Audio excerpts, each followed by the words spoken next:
귀하신 아버지 하나님, 한 주간도 세상 속에 살다가 저희들 이 자리에 부르사 주님 나를 온전히 주님께 바쳐 예배 드릴 수 있도록 인도하신 은혜를 감사를 드립니다. 아멘. 저희를 사망에서 구원하신 주님께 감사와 영광을 올려드리오니 이 시간 기쁘게 받아 주시옵고 예배에 참여한 모두에게 석탄막이 틈타지 않도록 저희의 마음을 주장하여 주시옵소서.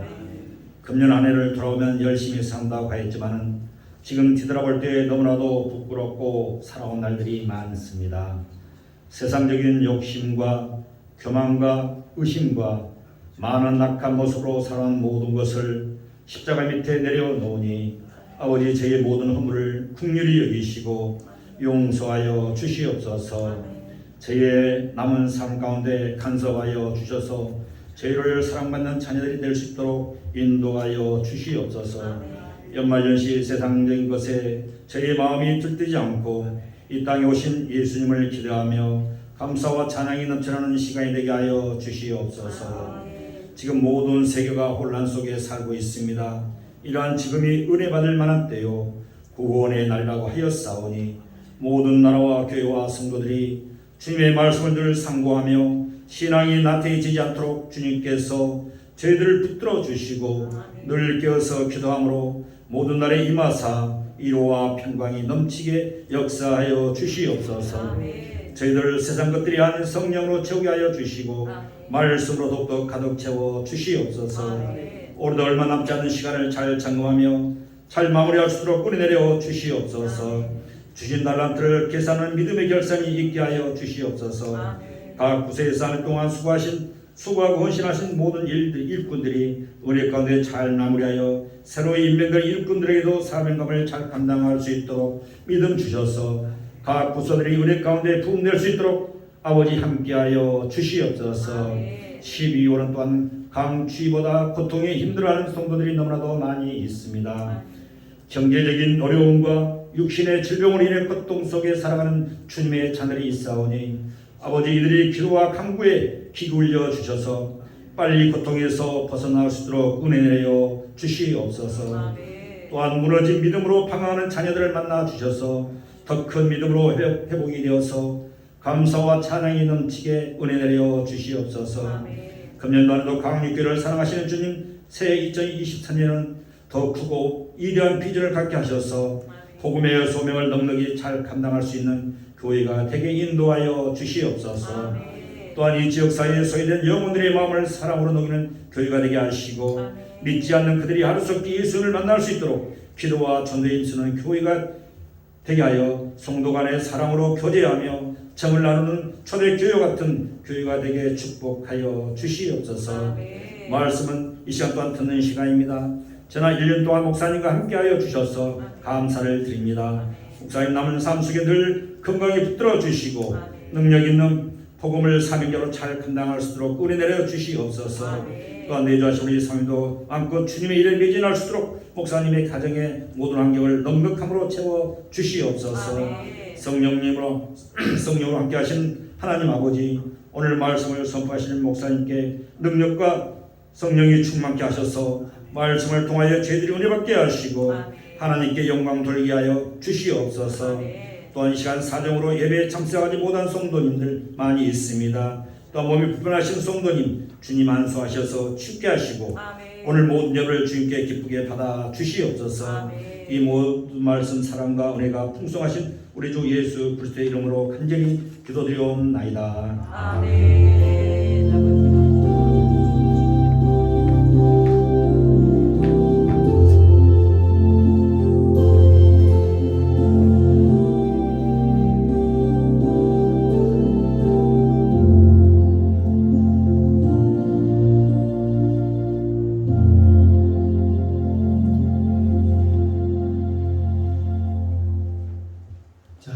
이어서 오늘 야외 하나님께서 우리에게 주시는 축복의 말씀 보겠습니다. 신약성경입니다. 마태복음 9장 35절로 38절까지 말씀입니다. 제 성경책 신약 13면에 있습니다. 마태복음 9장 35절로 38절까지 말씀. 예, 제가 먼저 35절을 봉독합니다. 돌아가면서 함께 읽고 마지막 절 38절 함께 봉독해 보도록 하겠습니다.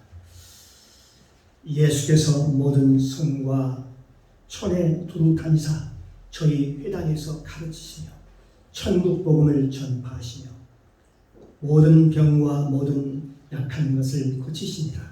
우리를 보시고 민망히 여기시니 이는 저희가 목자 없는 양과 같이 고생하며 유리하니라. 이에 제자들에게 이르시되 추수할 것은 많되 일꾼은 적으니 그러므로 추수하는 주인에게 청하여 추수할 일꾼을 보내어 주소서 하라 하시니라. 아멘. 아멘. 아버지 하나님,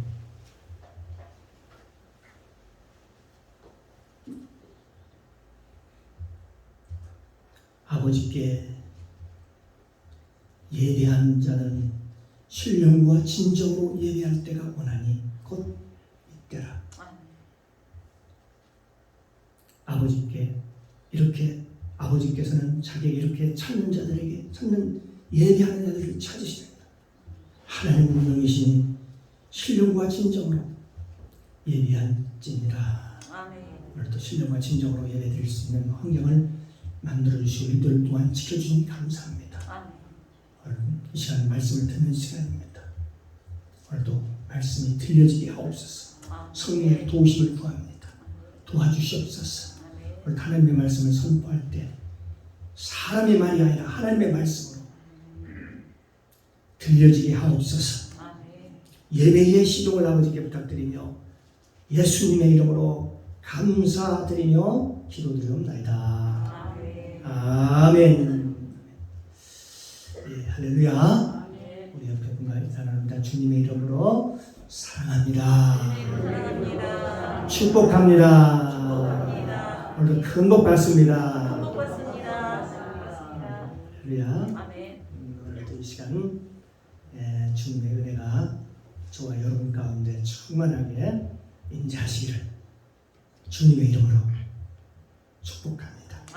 오늘 함께 은혜를 나눈 말씀의 제목은 천국 복음이란 무엇인가? 라는 제목을 가지고 함께 은혜를 나누겠습니다.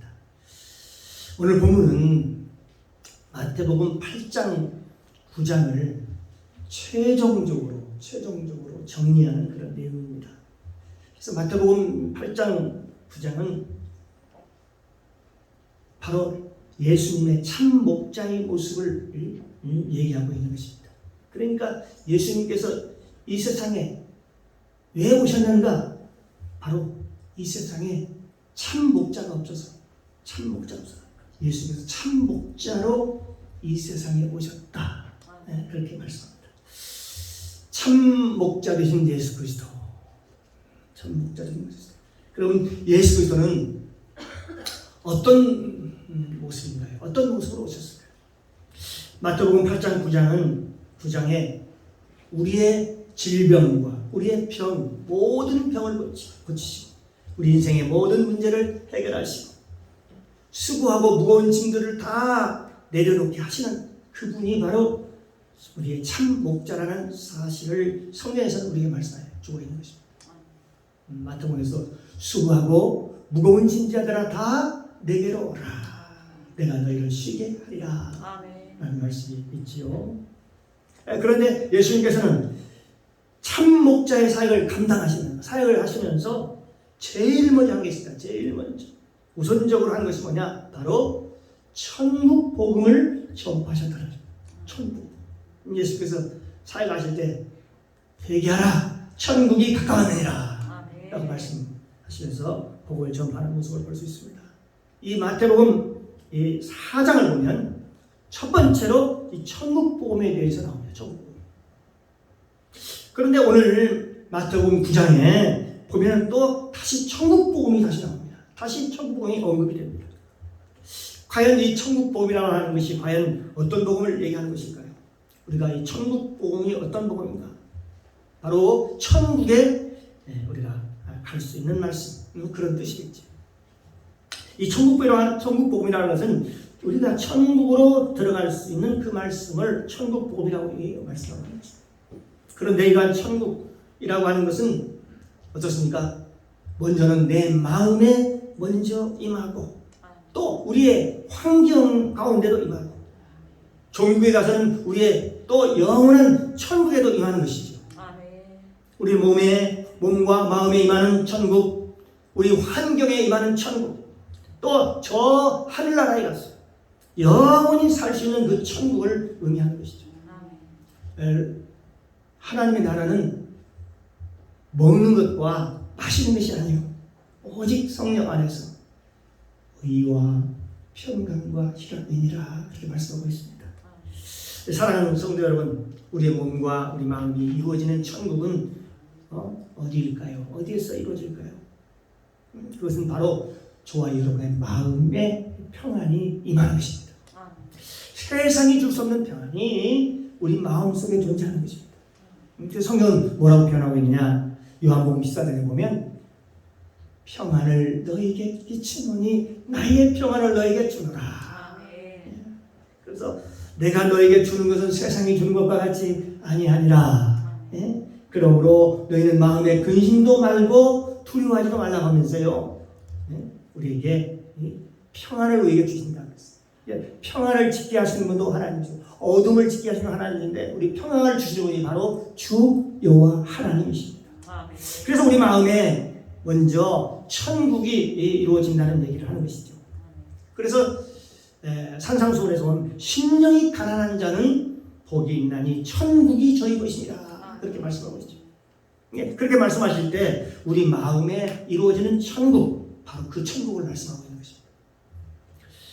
예수님께서 문둥병 환자에게 네 믿음이 너를 구원하였느니라 그렇게 말씀하시고 네 믿음대로 될지어다 라고 하셨을 때 과연 그 문둥병자가 말씀하신 그 천국은 무엇을 의미할까요? 바로 그 천국은 아마 문둥병 환자가 그 문둥병에서 고침받는 것이 그에게 바로 천국이 많은 것 아닐까요? 여러분, 사지가 마비되었을 때, 움직이지 않은 안진뱅이가 있을 때 거기서 온전하게 되는 것이 그에게 구원이요, 그게 바로 천국일 것입니다. 또 마찬가지입니다. 귀신이 들려가지고 사람 구실을 못하고 무덤가에 살던 그가 귀신으로부터 자양을 얻고 새 사람이 되었을 때, 그가 정신이 온전히 돌아오고 그럴 때 그의 천국적인 삶을 그가 그 후에 맛보게 되는 것이죠. 그러니까 이 천국이라고 하는 것은 죽어서 하는 천국만을 얘기하는 것이 아니라 세 단계로 우리가 나누어서 우리가 얘기해 볼 수 있고 생각해 볼 수 있습니다. 첫째는 우리 몸과 마음에 이루어지는 천국입니다. 마음에 이루어지는 천국이 뭐라고 합니까? 우리 신령천국이라고 보통 우리가 얘기하지 않습니다. 두 번째는 우리 환경에 우리 주어진 날마다 생활 속에서 이루어지는 천국입니다. 우리는 우리 환경에 이루어지는 그 천국을 얘기하는 것입니다.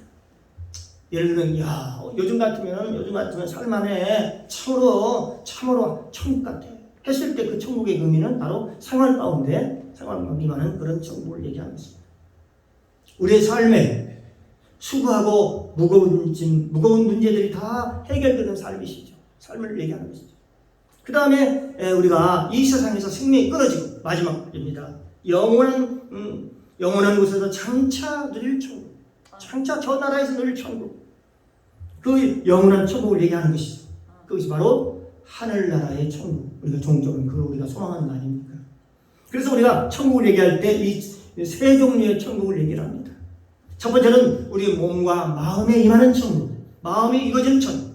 두 번째는 우리 환경 가운데서 이루어지는 천국. 세 번째는 영원히 주님과 함께 영생 복락을 누릴 수 있는 그런 천국. 그래서 우리가 천국 복음을 얘기할 때 예수님께서 천국 복음을 말씀하셔서 뭐라고 얘기합니까? 모든 병과 모든 약한 것들을 고치시느냐. 그렇게 성경에서 그렇게 말씀하고 있습니다. 오늘 마태복음 9장 35절에 보면 예수께서 모든 성과 촌에 두루 다니사 저희 회당에서 가르치시고 천국 복음을 전파하십니다. 천국 복음을 전파하시며 모든 병과 모든 약한 것들을 고치시니라. 아멘. 예수님께서 모든 병과 모든 약한 것들을 고치시나 그렇게 말씀하셨어요. 천국 복음을 전파하시고 예수님께서는 모든 병과 모든 약한 것들을 고치셨다라고 말씀하고 있습니다. 예수님께서 어떻게 그걸 고칠 수 있었을까 하는 것입니다. 성경은 우리에게 천국 복음에 대해서 말씀하셨습니다. 이 천국 복음은 신약에 오면은 천국 복음 예수님께 말씀하신 것을 다시 풀어서 이 천국 복음에 대해서 이렇게 예수님 말씀하셨는데 바로 팔복 산상손에서 이 팔복이라고 제가 전에 한번 말씀드리겠습니다. 팔복이 바로 천국 복음이다. 이 팔복이라는 것은 보니까 그게 그냥 뒤죽박 되어 있는 것이 아니라 하나하나 8단계가 하나 보니까 하나의 한 순서로 되어 있어요. 같이 하나 더 정렬되어 있는 순서로 되어 있는 것도 있고 이 팔복은 우리가 구원받는 순서를 의미합니다. 우리가 어떻게 성화가 들어간다. 우리가 예수 믿는다고 바로 성화되는 것도 아니죠. 성화되는 단계가 있잖아요. 성화되는 단계. 성화되는 그 단계적 과정을 이 팔복을 통해서 아주 잘 설명하고 있고 우리에게 말씀해주고 있습니다. 그래서 첫 번째로 뭡니까? 바로 심령이 가난한 자는 복이 있나니 천국이 저희 것이며 다시 말하면 우리 마음이 가난해짐으로 말미암아 우리의 가치관의 변화입니다. 우리가 하나님을 알고 예수를 알고 그 가치의 변화가 이루어져서 우리 마음에 뭐가 이루어져요? 우리 마음에 천국이 이루어지는 것입니다. 다시 말하면 이제 내가 더 이상 이 세상의 것을 추구하지 않고 하나님을 알고 하나님을 만난 과정인 것입니다. 요한일서 2장 15절 이하에 보면은 이 세상에 있는 것들을 사랑하지 말라. 누구든지 세상을 살아가면 아버지의 사랑이 그곳에 있지 아니하니. 이는 세상에 있는 모든 것이 육신의 정욕과 안목의 정욕과 이생의 차랑이다. 이는 다 아버지께로서 쫓아온 것이 아니요 세상으로 쫓아온 것이다. 그렇게 얘기하면서 이 세상도 그 정욕도 다 지나가되 오직 하나님의 뜻을 행하는 이는 영원히 거하리라. 하나님의 뜻을 행하는 자는 영원히 영생을 한다. 영원한 생명을 얻는다라고 말씀하고 있습니다. 그러니까 애통 그리고 그렇게 하고 나니까 그 다음에 애통하는 자는 다음 단계는 애통하는 자는 복이 있나니 저희가 위로를 받을 것입니다. 라고 말씀하고 있습니다. 예수 그리스도를 알고 나니까 지금까지 내가 살아왔던 삶 모든 삶을 애통하며 괴로워하면서 내가 잘못 살았습니다. 하나님 아버지 지금까지 내가 나름대로 그런대로 잘 산다라고 알고 있었는데 내 삶이 잘못된 삶을 진심으로 하나님 앞에 회개합니다. 회개합니다. 그러면서 애통하는 것이죠. 그래서 이 신약에 보면 베드로가 가르쳐 너희가 회개하여 각각 예수를 데리고 세례를 받고 죄 사함을 받아라. 그러면 성령을 선물로 받으리니라고 말씀하고 있습니다. 그래서 진심은 회개가 있을 때 성령을 선물로 받게 되는 것입니다. 그럴 때에 보혜사 성령께서 하나님의 보혜사 성령께서 이루다 주시는 성령께서 우리 안에 오셔서 어떻게 합니까? 이렇게 말씀합니다. 위로해 주시고 건면해 주시고 우리에게 위로자가 되어 주신다는 것입니다. 세 번째는 뭡니까? 온유한 자는 복이 있나니 저희가 땅을 기업으로 받을 것이며 그렇게 그렇습니다. 이 온유한다는 것이 무슨 말일까요? 우리가 구원사라는 그 온유하다는 그런 의미를 얘기하지 않습니다. 여기서 얘기하는 온유한 의미는 바로 이 온유한 자는 바로 내가 하나님의 자리에서 내려오는 것입니다. 온유가 뭐냐? 하나님 자리에서 내가 내려오는. 내가 지금까지는 하나님 자리에 올라가서 살았어요. 그것을 애통하는 것입니다. 내가 지금까지 내 마음대로, 내 생각대로, 내가 하나님이 되어서 살았던 그것을 하나님 앞에 철저히 회개함으로 이제 하나님의 자리에서 내가 내려오는 것입니다. 그걸 갖다가 온유한 자라고 얘기를 하는 것입니다. 그걸 갖다가 온유하고 얘기하는 것이죠. 그래서 온유한 자는 복이 있나니 저희가 땅을 기업으로 받을 것이죠. 하나님 자리에서 내려오면요 어떤 일이 벌냐? 너의 입술 권세를 내가 너에게 주리라. 네가 말하는 대로 입술의 권세를 둬서 내가 너에게 생명의 말을 전해서 많은 사람들을 살리게 하겠다는 것이죠. 네가 하나님 자리에서 내려오니까 이제 어떻게 해요? 내가 주인이 아니라 내가 내 마음의 주인이 없어집니다. 그동안 내가 주인이었어요. 내 마음의 주인 내가 했어요. 내가 하고 싶은 대로 했어요. 근데 이제 내가 내 마음의 주인이 아닙니다. 그 다음에는 어떻게 됩니까? 바로 의에 줄이고 목마른 자는 복이 있나니 저희가 배부를 것이며 그렇게 얘기합니다. 그러니까 하나님 자서 내려오니까 주인이 없어졌어요. 그러면 내 삶의 주인은 이제 의에 줄이고 목마른 자. 바로 누굽니까? 의에 줄이고 목마른 자. 바로 우리의 의는 바로 예수 그리스도이십니다. 그렇습니다. 우리 예수 그리스도를 나의 주인으로 모시고 사는 삶. 그래서 늘 배고프고 목마르고 배고픈 사람처럼 예수님을 늘 찾는 것입니다. 내가 여호와를 기다리고 기다렸대. 내게 귀를 기울이사 나의 부르짐을 들으셨도다. 그래서 말씀하고 있죠. 하나님은 우리가 하나님 앞에 이제 하나님의 그런 마음을 하나님 자리에 내려와서 하나님께 기도하면 하나님 우리의 기도를 기울이시고 들어주신다는 것입니다. 네, 그렇습니다. 그럴 때 어떻습니까? 저희가 배부를 것이며 저희의 모든 인생에 필요한 모든 것들이 채워지리라. 그러니까 예수님께서 우리의 주인이 되어주시면 우리 삶의 모든 게 채워지리라 하는 그 풍성한 삶을 말하는 것입니다. 그럴 때 빌립보 4장 19절 말씀 나의 하나님 그리스도 예수 안에서 영광 가운데 그 풍성한 대로 너희 모든 쓸 것을 어떻게 하는 내가 너에게 채워주리라. 네, 그렇게 말씀하십니다. 마태복음 6장 31절 32절 말씀은 그러므로 염려하여 이르기를 무엇을 먹을까 무엇을 마실까 무엇을 입을까 염려하지 말라. 이는 다 누가 구하는 거라서요? 믿는 사람이 구하는 게 아니라 안 믿는 사람들이 예수를 모르는 사람들이 구하는 다 이방인들이 구하는 것이다. 그러면서 너에게 이미 있어야 할 것을 너희 천국에서는 이미 이 모든 것이 너에게 있어야 할 것을 아신다고 얘기하죠. 하나님은 우리의 필요를 다 아셔요. 아시기 때문에 우리가 하나님 뜻으로 합당하게 살면 하나님 그때그때 우리의 필요를 채워주시겠다라고 약속하고 있는 것입니다. 그래서 요한복음 6장 35절에 보면 목마른 자, 배고픈 자는 다 내게로 오라. 그렇게 주님께서 말씀하시죠. 줄이고 목마른 자는 다 내게로 오라. 그러면 내가 너희를 배부르게 해주실 것이다. 예수님께서는 우리를 지금 그 말씀은 바로 뭡니까? 우리를 초청하는 얘기입니다. 다 내게로 오라. 예수님을 영접해라. 마음으로 영접해라는 것입니다. 그래서 여기 보니까 그 다음에 예수님이 이제 주인이 되셨으니까 긍휼히 여기는 자는 저희가 긍휼히 여김을 받을 것입니다. 다시 말하면 남의 허물을 덮어줄 수 있는 능력이 생겼다는 것입니다. 전에는 안 됐어요. 내 욕심대로 살았어요. 그런데 이제는요 긍휼히 여기자는 복인에 저희가 긍휼히 여김을 받기 때문에 이제는 남의 허물을 덮어줄 수 있는 능력이 내 안에 생기게 됩니다. 긍휼히 여기자는 복인에 저희가 긍휼히 여김을 받을 것이죠. 남의 허물을 덮어주니까 그렇죠. 남의 허물을 덮어주니까 하나님께서도 내 허물을 덮어주시더라는 것입니다. 우리 사람에게는요, 우리 인간에게는 남의 허물을 덮어줄 수 있는 힘이 있을까요? 없을까요? 힘이 없어요. 미안하면 힘이 없습니다. 그게 있을 것 같죠?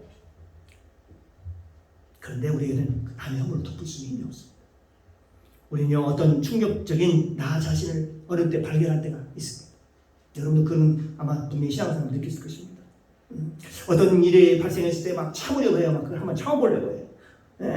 그리고 덮어보려고 해요. 다른 사람 허물도 한번 덮어보려고 해요. 근데 나도 모르게 막 입에서 나와요. 누구를 만나면 막 남의 허물을 막 얘기하고 싶어. 그러고 막 어떤 자는 막 힘들어가지고 남의 들었던 그 상처 때문에 잠이 오질 않아요. 그러면 사람이 어떻게 합니까? 그런 사람이 나중에 보면 어떻게 돼요? 그렇게 돼서 심해지면 어떻게 해요? 그게 그 사람이 돼요. 나중에 정신병을 갖게 되는 거죠. 예, 안 덮어지거든요. 내 힘으로 안 덮어져요. 내 힘으로 허물이 안 덮어진다는 거예요. 그게 너무 힘들고 괴로워서 날마다 자도 생각나고 밥을 먹고 생각나고 알라서 그것 때문에 괴롭고 힘들고 그래서 나중에는 그것 때문에 불면증이 생기고 나중에는 그런 사람들이 정신적 치료를 받지 않습니까? 그게 안 덮어지거든요. 인간의 힘으로는 남의 허물을 덮을 수 없다. 내 힘으로 덮을 수 있을 것 같아도 잘 안 덮어져요, 사실. 덮으려고 노력을 하고 또 덮으려고 노력을 하고 애쓰고 있어가도 잘 안 되는 것이 바로 이게 내 마음을 내가 스스로 다스릴 수가 없다는 것이죠.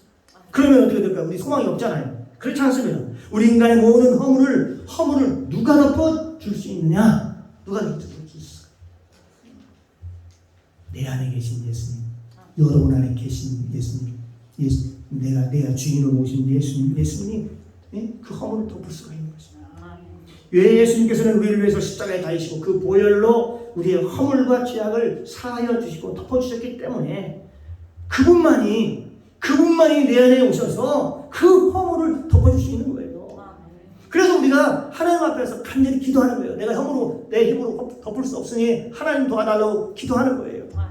로마서 8장 26절에 보면 이와 같이 성령도 우리 연약함을 도우시나니 우리가 마땅히 기도할 바를 알지 못하나 오직 성령이 말할 수 없는 탄식으로 우리를 위하여 뭐 한다고요? 하늘 보좌에서 우리를 위해서 기도하고 계십니다. 그래서 우리가 승리하게 되는 것입니다. 사랑하는 성도 여러분, 저와 여러분이 이제 예수님이 주인이 되시기를, 주인으로 모시기를 주님의 이름으로 축복합니다. 아멘. 그래서 긍휼히 여기냐는 복이 있나니 저희가 긍휼히 여김을 받을 것이며 그렇게 얘기하면서 그 다음에 나오는 팔복 가운데 그 나오는 얘기가 뭡니까? 마음이 청결한 자는 복이 있나니 저희가 누구를 볼 것이요? 하나님을 볼 것이요. 그래, 마음이 청결하지 않을 때는 하나님을 볼 수 없다는 얘기죠. 하나님의 음성도 들을 수 없다는 것이죠. 그래서 그럴 때에 미움도 사라지고 원수도 없고 내 마음에 불평함도 없고 다 사라진 상태를, 마음이 청결한 상태입니다. 이 세상의 염려, 근심, 걱정, 두려움, 모든 초조와 불안이 다 사라지니까 내 마음이 깨끗해졌습니다. 내 마음이 깨끗해졌습니다. 이제 내 원수 되었던 모든 것들, 그 허물을 다 덮어버리고 하나님께서 내 허물도 덮어버렸고, 그래서 내 안에, 내 마음 안에 죄책감이나 죄의식이 내 마음에서 사라졌습니다. 이걸 뭐라고 해요? 주에서 해방받았다, 그렇게 얘기하는 것입니다. 주에서. 로마서는 뭐라고 하냐? 그러므로 이제 그리스도 안에 있는 자에는 결코 정죄하지 않는다. 이는 그리스도 예수 안에 있는 생명의 법이 죄와 사망의 법에서 너를 해방하였습니다. 그분이 우리를 죄에서 해방해 주셨다고 말씀하고 있는 것입니다. 옛날에 내가 지었던 허물과 죄가 생각나고, 또한 남의 허물과 죄가 생각나고, 불편한 것들이 늘 생각이 나고, 그래서 우리 마음이 근심, 걱정, 불안, 축조 이런 것들로 인해서 내 마음이 가득했는데 이제는 예수님께서 나의 허물을 덮어주시니까 어떻습니까? 내가 나의 허물을 볼 수가 없는 거예요. 안 보이는 거예요. 하나님께서 내 허물을 덮어주시니 내가 안 보이는 거죠. 그러니까 내 마음이 얼마나 깨끗해졌는지, 내 마음이 청결해졌다. 그래서 그때 내 마음이 청결해지니까 어떻게 돼요? 그때부터 하나님이 보이기 시작하는 거예요. 하나님의 말씀이 들리기 시작합니다. 그때 하나님이 보이더라는 거죠. 그러면 그 다음에 뭡니까? 하나님을 화평케 하는 자는 복이, 하나님을 화평케 하는 자는 복이 나니 저희가 하나님의 아들이라 일컬음을 받을 것입니다. 그렇구나. 내가 중보자가 되어서 그를 위하여 중보하는 자가 되었구나. 이제 내가 나와 하나님과의 관계에서 중보자, 세상과의 관계에 있어서의 중보자, 내 이웃과의 관계에 있어서 이제 중보자가 되어서 허물을 막 들춰내는 게 아니라 그걸 가지고 하나님 앞에 기도하는 거예요. 중간에 내가 중보자가 되어서 그를 위해서 기도하는 자가 되는 것입니다. 아브라함의 신앙에 10단계가 있습니다. 10단계 중에 쭉 보면요, 9단계에서 9단계. 이삭을 맞은 최종적으로 바친 단계, 전 단계가 바로 9단계가 있는데, 바로 그게 중보 기도라는 것이죠. 그 의미를 깨닫게 되는 것이죠. 지금까지는 내 문제를 가지고 내가 너무너무 힘들었어요. 내 문제를 가지고 늘 씨름하고 늘 싸웠어요.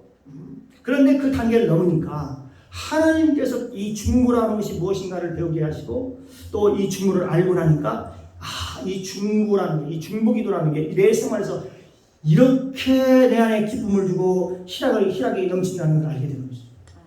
그래서 이만큼, 이렇게 중보만큼 기쁨과 희락이 없습니다. 여러분요, 이건 해본 사람만이 안 돼요.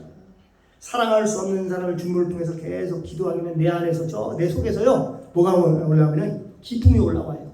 기쁨이 올라와요. 그래서 그것을 성경에서 뭐라고 말씀하고 있냐? 나를 믿는 자는 성경에 마치 그 배에서 생수의 강이 흘러 넘치리라. 이런 그런 받는 그런 자들이 받을 성령을 가리켜 말씀하신 것이다. 이 성령이 막 내 안에 기쁨에 충만하게 되는 것이죠. 그래서요, 내가 남을 위해서 기도하는 것을 보니까 중보라고 생각을 했는데 그게 아니더라는 것입니다. 이 중보라는 단계로 올라가니까 그 감격과 그 기쁨과 그 기쁨이 충만하고 은혜가 충만히 넘치고 그런 새로운 자기가 지금까지 살아왔던 신앙생활에서 맛보지 못한 그런 새로운 체험을 신앙생활에서 경험하게 되는 것이죠. 사랑하는 성도 여러분, 여러분 그런 경험을 중보를 통해서 그런 기쁨 넘치기를 주님의 이름으로 축복합니다. 사랑하는 성도 여러분, 화평케 하는 자는 복이 있나니 했을 때 우리가 천국을 얘기할 때 산상수훈의 팔복을 얘기합니다. 천국을 맛볼 수 있는 복음, 천국으로 들어갈 수 있는 복음, 천국과 예수님과 함께 살 수 있는 복음. 그게 뭐냐? 하나님께서 예수님을 통해서 변화산에서 팔복을 통해서 딱 말씀하시면서 천국 복음을 전파하시고 그렇게 말씀하셨습니다. 오늘 성경에도 우리에게 말씀합니다. 천국 복음을 예수님께서 전파하시고 그리고 병든 자와 병든 자를 고치고 약한 자를 모두 다 고치셨다 그렇게 얘기하고 있는 것입니다. 천국 복음을 전파하시고 다시 말하면 이 천국 복음을 받아들이는 자에게는 이러한 모든 병든 것들이 사라지고 약한 것들이 끊어집니다. 하나님께서 우리 영혼이 잘됨같이 범사가 잘 되고 강건해지는 그런 축복이 임한다고 말씀하고 있는 것입니다. 저와 여러분에게 이런 여호와의 복이 충만하게 임재하기를 주님의 이름으로 축복합니다. 예수님께서는 오늘 본문 마태복음 9장 36절에 보니까 예수님이 하셨어요. 그 무리를 보시고 민망히 여기시니 불쌍히 여기시니 이는 저희가 뭐가 없다는가 목자 없는 양과 같이 고생하며 유리함이라. 이에 제자들이 이르되 추수할 것은 많되 일꾼은 적으니 그러므로 추수하는 주인에게 청하여 추수할 일꾼을 보내어 주소서 하라 하신다. 그러니까 예수님께서요 이 무리 백성들을 보시고 어떻게 생각했다는 거예요? 아주 불쌍히 계셨다고 말씀하고 있습니다. 왜 그들을 불쌍히 여기는가 봤더니 그들이 뭐가 없다는 거예요? 목자가 없다는 목자. 목자 없는 양과 같더라. 목자 없는 양이더라는 것입니다. 그럼 그 목자 없는 양은 어떤 양인가 봤더니 보니까 목자가 없다 보니까 그들이 삶이 고단하고 기진함이더라. 어렵더라. 사랑하는 성도 여러분, 우리가 목자를 잃으면요 이렇게 됩니다. 고생하고 삶이 고단해지고 기운이 다 떨어지고 기진맥진해집니다. 우리 삶에 목자가 없으면 어떻게 되느냐? 바로 고생하게 되더라. 고생.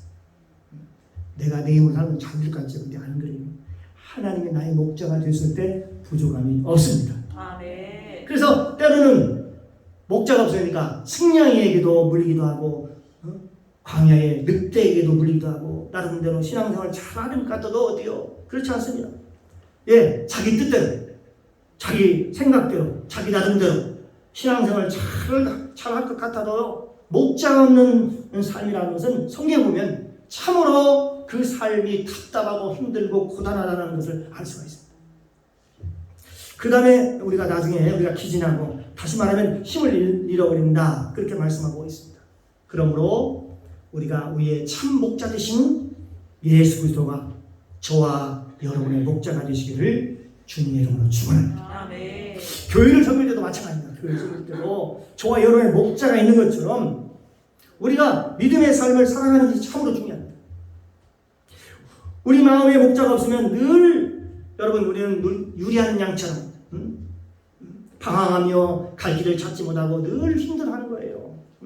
어디로 갈까? 이게 맞나? 틀리나? 가야 할까 말까? 이게 옳은가? 그런가? 늘 고민할 수밖에 없어요. 근데요 목자가 있으면 목자 음성을 듣고 따라가기만 하면 돼요. 할렐루야. 네. 그러면 우리를 푸른 추상으로 하나님이 인도해 주실 것이다. 목자 없는 양이라고 하는 것은 오늘 성경에 보니까 고생하며 유리하고 나중에 기진맥진하더라. 기운이 다 소진해버려가지고 기운을 다 잃어버리다는 것입니다. 삶의 의미를 잃어버리고 생명이 없더라는 것이죠. 그래서 예수님께서 그들을 보시고 어떻게 했다는 거예요? 목자 없는 양 같은 그런 그들을 보시고 어떻게 했다는 거예요? 혀를 직직한 거예요. 너희들이 목자를 잃었구나. 너희들이 목자를 잃었구나. 목자가 없구나. 그러면서 마태복음 9장 37절을 보니까 이에 제자들에게 이르시되 추수할 것은 많되 일꾼은 적으니 그러므로 추수하는 주에게 청하여 추수할 일꾼을 보내어 주소서라. 그래서요 뭐라고 말씀해요? 목자를 보내달라는 것입니다. 일꾼을 보내달라는 것입니다. 알곡을 거둘 일꾼들을 보내달라는 것입니다. 일꾼이 있어야 알곡을 거두지요. 그렇죠? 추수를 하지요. 그러니까 하나님께 기도하기를 목자를 보내달라, 일꾼을 보내달라. 너희가 기도하라. 너희가 하나님께 간절히 기도하라는 것입니다. 그렇습니다. 목자 없는 양처럼 세상에 불쌍한 사람은 없습니다. 여러분 마음 가운데 주님을 모시기 바랍니다. 아멘. 목자를 모시기 바랍니다. 그래서 예수님께서 말씀하시기를 목자 없는 양같이 너희가 그렇게 되었구나. 여러분 혼자는 스스로 신앙생활을 할 수 없습니다. 아무리 성경을 달달달달 읽고요, 창세기부터 요한계시록까지 모든 성경을 해박하게 알고 모든 성경을 다 꿰뚫었다 하더라도 혼자서는 신앙생활을 하기가 쉽지 않습니다. 목자 없는 삶이라고 하는 것은 늘 그 마음에 성경에 보니까 고생하고 기진하고 늘 힘이 없는 그런 삶을 살게 된다고 성경에서 말씀하고 있습니다. 저와 여러분이 이 마지막 때 어떻습니까? 이 세상을 살아갈 때 하나님의 말씀으로 힘을 얻고 목자의 길을 따라서 목자가 인도해주는 대로 따라서 그 믿음의 삶을 살아가시기를 주님의 이름으로 축원합니다. 여호와는 나의 목자시니 내가 부족함이 없으리로다. 그가 나를 푸른 풀밭에 누시며 쉴만한 물가로 인도하시리로다. 내 영혼을 소생시키시고 자기 이름을 위하여 의의 길로 인도하시리로다. 하나님 우리를요 지금부터 영원까지 우리의 주님을 지켜주시겠다고 약속하고 있습니다. 그 주님을 찬양합니다. 그 목자를 믿고 따라가는 복된 삶을 사시기를 주님의 이름으로 축원합니다. 기도합니다. 사랑해 주님 감사합니다. 오늘 선포된 말씀을 통해서 복음을 깨닫게 하시니 감사합니다. 이 천국 복음이란 우리가 천국으로 가는 복음의 말씀입니다. 우리가 죽어서만 가는 천국만을 의미하지 않고 이 땅에서 우리의 삶도 천국의 삶을 누리는 삶을 살아야 합니다. 내 안에 말씀이 임하고 성령이 임해야 우리 생각이 변화되어 가치관이 달라져서 천국의 삶을 살아가게 될 줄로 믿습니다. 감사드리며 예수님의 이름으로 기도드리옵나이다. 아멘.